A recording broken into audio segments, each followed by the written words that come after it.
Timely Greetings, The Only Peace of Mind, Volume 1, Number 25. Which Nations Will Disarm and Why? Copyright 1953 reprint. All rights reserved. V.T. Hoddif. Opening prayer thought. I shall read from the Mount of Blessing, beginning on page 182. Mount of Blessings, page 182. Christ does not drive, but draws men unto him. The only compulsion which he employs is the constraint of love. When the Church begins to seek for the support of secular power, it is evident that she is devoid of the power of Christ, the constraint of divine love. But the difficulty lies with the individual members of the Church, and it is here that the cure must be wrought. Jesus bids the accuser first cast the beam out of his own eye, renounce his sensuous spirit, confess and forsake his own sin, before trying to correct others. What you need is a change of heart. You must have this experience before you are fitted to correct others, for out of the abundance of the heart the mouth speaketh. When a crisis comes in the life of any soul, and you attempt to give counsel or admonition, your words will have only the weight of influence for good that your own example and spirit have gained for you. You must be good before you can do good. You cannot exert an influence that will transform others until your own heart has been humbled and refined and made tender by the grace of Christ. When this change has been wrought in you, it will be as natural for you to live and bless others as it is for the rose bush to yield its fragrant bloom, or the vine its purple clusters. We need to pray for a change of heart. Pray for a realization that to have a sensuous spirit is even worse than to seek the aid of a secular power, and that setting a good example can be our only weight of influence for good. Which nations will disarm and why? Text of address by V.T. Hoddif, Minister of Davidian Seventh-day Adventist. Sabbath, January 25, 1947. Mount Carmel Chapel, Waco, Texas. To continue with the theme of our previous studies, the kingdom of Judah, we shall turn to the book of Micah. It consists, as you know, of 7 chapters, and they carry a continuous story of Judah in both her early and her latter days. The first 3 chapters are concerning Judah in her early days, and the last 4 contain the promises to antitypical Judah, the Judah of the latter days, of whom our main interest now is. In order to connect the first 3 chapters of Micah with the last 4, we shall begin with the last verse of chapter 3. Micah chapter 3 verse 12. Therefore shall Zion for your sakes be plowed as a field, and Jerusalem shall become heaps, and the mountain of the house as the high places of the forest. Because there was nothing more that could have been done to convince Judah that she was in the wrong and that she was in need to return to the Lord finally forewarned that her palace grounds was to be plowed as a field, and that her palace and city were to become heaps. The fulfillment of this part of Micah's prophecy is a faithful witness before all nations, and the punishment of that people is a fair example for all people to know that God means just what he says. God did not, however, cast aside his faithful few and their descendants forever. To them he left this comforting promise. Micah chapter 4 verse 1. But in the last days it shall come to pass that the mountain of the house of the Lord shall be established in the top of the mountains, and it shall be exalted above the hills, and people shall flow unto it. Although Micah forespoke sad news for ancient Judah, he forespoke this joyful news for Judah of the latter days. Trying indeed, it must have been for Judah to look forward to her own destruction. Conversely, though, it must have encouraged her to know that the time would come for her to return and to build the old waste places, to rise up the foundations of many generations. Isaiah chapter 58 verse 12. And still more joyful should she now be to learn that the time for her returning to God and to the homeland has actually come. In order to obviate any doubt in this connection, the Lord reaffirms his words by saying, For as the rain cometh down, and the snow from heaven, and returneth not thither, but watereth the earth, and maketh it bring forth and bud, that it may give seed to the sower, and bread to the eater. So shall my word be that goeth forth out of my mouth. It shall not return unto me void, but it shall accomplish that which I please, and it shall prosper in the thing whereto I sent it. For ye shall go out with joy, and be led forth with peace. The mountains and the hills shall break forth before you in singing, and all the trees of the field shall clap their hands. Instead of the thorn shall come up the fir tree, and instead of the brier shall come up the myrtle tree. And it shall be to the Lord for a name, for an everlasting sign that shall not be cut off. Isaiah chapter 55 verses 10 through 13. We, too, should clap our hands even now for having this great opportunity to engage in this glorious work, and for the great and grand privilege to proclaim these good tidings, and to be called the repairer of the breach, the restorer of paths to dwell in. Isaiah chapter 58 verse 12.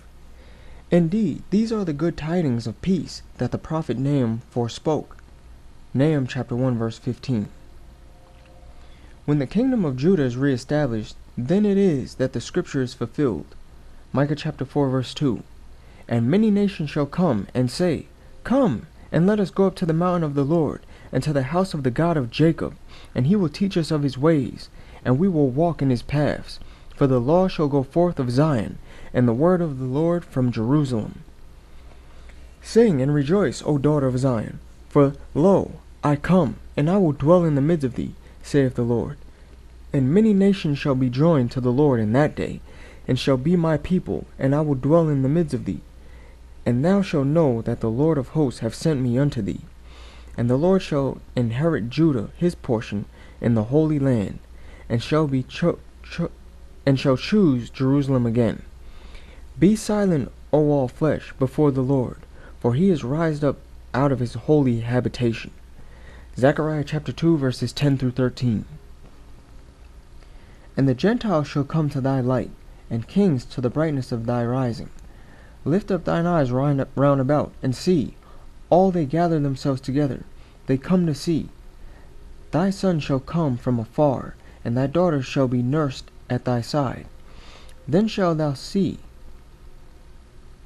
thou shalt see, and flow together, and thine heart shall fear, and be enlarged, because the abundance of the sea shall be converted unto thee. The forces of the Gentiles shall come unto thee. The multitude of camels shall cover thee. The dromedaries of Midian and Ephah, all from Sheba shall come. They shall bring gold and incense. They shall show forth the praises of the Lord. All the flocks of Kedar shall be gathered together unto thee. The rams of Nebaioth shall minister unto thee. They shall come up with acceptance on mine altar, and I will glorify the house of my glory. Who are these that fly as a cloud, and as the doves to their windows? Surely the isles shall wait for me, and the ships of Tarshish first, to bring thy sons from far, their silver and their gold with them, unto the name of the Lord thy God, and to the Holy One of Israel, because he hath glorified thee. And the sons of strangers shall build up thy walls, and their kings shall minister unto thee. For in my wrath I smote thee, but in my favor have I had mercy on thee. Therefore thy gates shall be open continually, they shall not be shut day nor night, that men may bring unto thee the forces of the Gentiles, and that their kings may be brought. For the nation and kingdom that will not serve thee shall perish, yea, those nations shall be utterly wasted. Isaiah chapter 60 verses 3 through 12. Obviously, we are right at the dawn of a new day, the day in which the gospel work is to triumph in victory and to reap an abundant harvest of converts. Virtually whole nations are to join the mountain of the Lord during the judgment day, the day in which the law goes forth of Zion and the word of the Lord from Jerusalem, from the future headquarters of the gospel. The time is, therefore, near at hand, when in order truly to go to church, one must go to Jerusalem, and there be taught the way of the Lord, and to thus walk in his paths. Micah chapter 4 verse 3. And he shall judge among many people, and rebuke strong nations afar off, and they shall beat their swords into plowshares, and their spears into pruning hooks. Nation shall not lift up sword against nation, neither shall they learn war any more. Many nations are gladly to accept his rebukes, beat their swords into plowshares and their spears into pruning hooks, rather than to continue to run in an armament race. According to Micah, the only nations that are to disarm are those that accept the Lord's truth for today and go to the promised land. Never again will they need either swords or spears. Micah chapter 4 verse 4. But they shall sit every man under his vine and under his fig tree, and none shall make them afraid, for the mouth of the Lord of hosts hath spoken it. The nations and people are now having a difficult time to get to their fig tree, so to speak, much less to sit in peace under it. They are in constant fear that someone may dislodge them even from their sitting under no tree.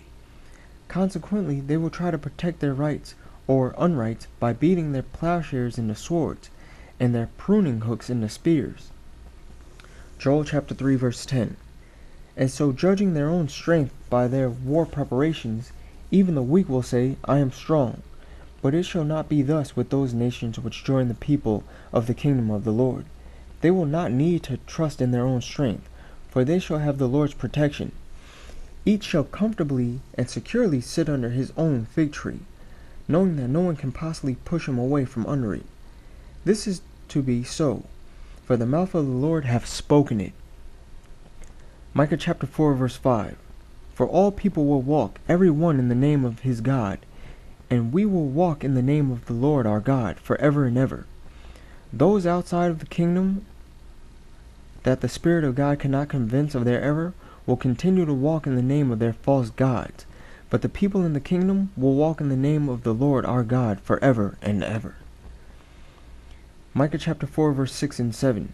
In that day, saith the Lord, will I assemble her that halteth, and I will gather her that is driven out, and her that I have afflicted, and I will make her that halteth a remnant, and her that was cast off of a strong nation. And the Lord shall reign over them in Mount Zion from henceforth, even forever. The day in which God's people are gathered from all parts of the earth and brought into Zion is at hand, and the Lord will reign over them henceforth forever. Micah chapter 4 verse 8. And thou, O tower of the flock, the stronghold of the daughter of Zion, under thee shall it come, even the first dominion. The kingdom shall come to the daughter of Jerusalem. The tower of the flock, the stronghold of the daughter of Zion, is to be the main object of attraction in Jerusalem. And what could it be? Well, in olden times, towers were built for the purpose of keeping a watch over the city, and so the tower of the flock must be the throne on Zion, a lofty hill, Zion's stronghold. This stronghold, you note, does not belong to the mother, not to the ancient Zion, but to her daughter, to antitypical Zion.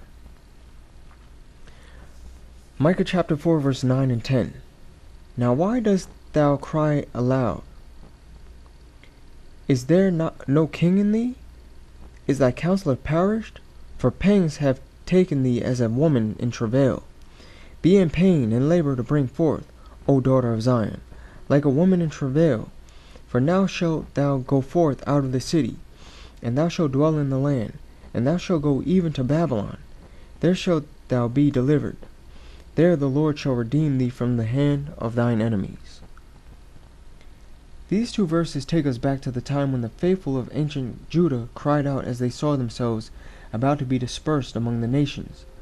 But the encouraging counsel to labor and bring forth children while in the field, and the comforting promise of her deliverance from antitypical Babylon, left her by the prophets, even ever remained with her even to this day. Zion, the church, was destined to go into the Gentile nations, there to multiply, and at last to be delivered.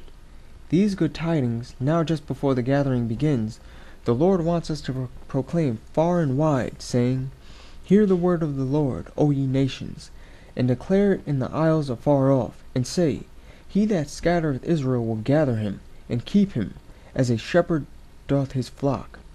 For the Lord hath redeemed Jacob, and ransomed him from the hand of him that was stronger than he.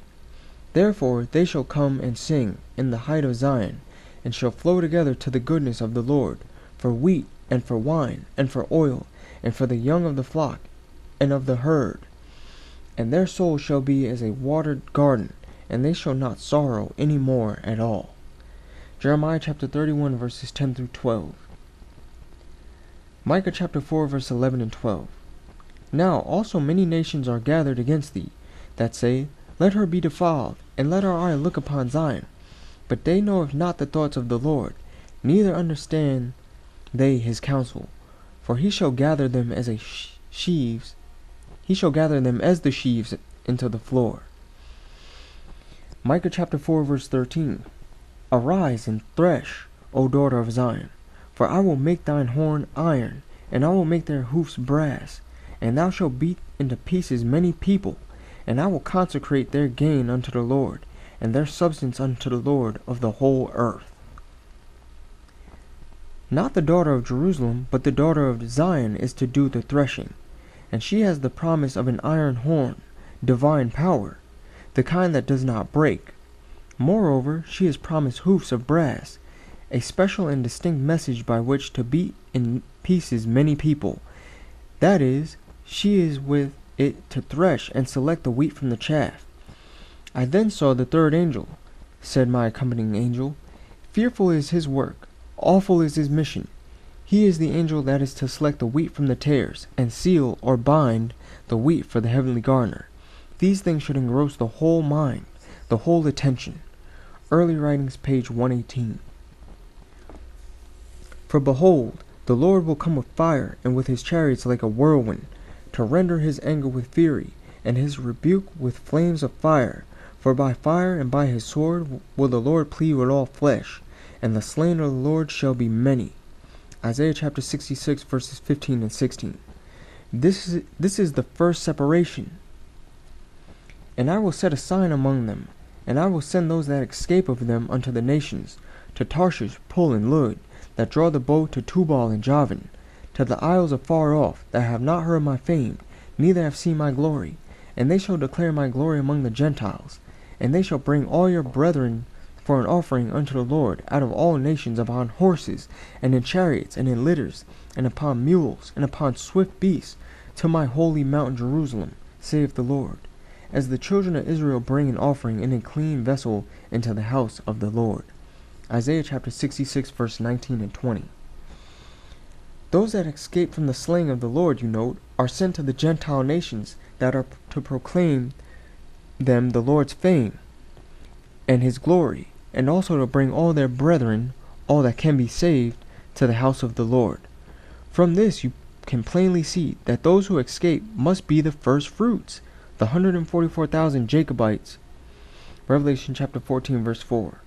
Those whom they bring from the Gentile nations to the house of the Lord must therefore be the second fruits. Revelation chapter 7 verse 9. Thus, where there is first, there is also second. Finally, you plainly see that from the purification of the church, the 144,000 escape and become the servants of God, the remnant, those who finish the gospel work in all the world. Now to summarize, let us review the most outstanding points of the study. First, the kingdom of Judah was to be dissolved, Zion plowed as a field, and Jerusalem reduced to heaps. Then, in the latter days, it is to be re-established and exalted above the kingdoms of the Gentiles. Third, when it is thus established, many nations are to go into it, and even to invite one another to go there to be taught the Lord's way and to walk in his paths. This is to be so because the law is to go forth from Zion, and the word of the Lord from Jerusalem. Fourth, the Lord is to judge from Zion, and from there he is to rebuke strong nations afar off. Those who accept his rebuke are to beat their swords into plowshares, and their spears into pruning hooks. The nations that join the kingdom of the Lord are never again to lift up a sword against a nation, nor will they learn war any more. No longer will they need armament, for they are to be protected by a wall of fire. Zechariah chapter 2 verse 5. Every man is to sit under his own fig tree, and none is to make him afraid, for the Lord of hosts hath spoken it. Fifth, every one of those who do not go to Jerusalem, and who do not disarm, shall walk in the name of his own false god. But all who join the kingdom of Judah shall walk in the name of the Lord our God forever and ever. Sixth, God will assemble and gather his people, the church. She that halteth, and she that was driven out, and she that was afflicted, he will make her a strong nation, and the Lord shall reign over them in Mount Zion, from henceforth, even forever. Seventh, to this kingdom shall come even the first dominion. This afternoon study shows how the gathering is to be accomplished, and the gospel work finished, and the wicked world brought to an end. True, such a plan for finishing the work has not been our plan, but it is about time we realize that our plans have never been and never will be the Lord's plans. We had better now accept his plans if we wish to go to Zion and there to stand with the Lamb. A new day is dawning on us, brother, sister, and now, rather than imagining that we are rich and increased with goods and need of nothing, we see ourselves in need of everything. Shall we not accept these riches, truth, that are tried in the fire, and these garments of righteousness by which to cover our nakedness? Shall we not anoint our eyes with this fresh golden oil of truth, that we may see and know the way, that we may reach the door on time? There is no reason for staying wretched, miserable, poor, blind, and naked. The Lord is waiting at the door of our hearts. He is anxious to pour out a blessing, to fill the cup to overflowing. Let us not disappoint him by forcing him to pass us by. Let us now disarm and fearlessly prepare to sit in peace under our God-given fig tree.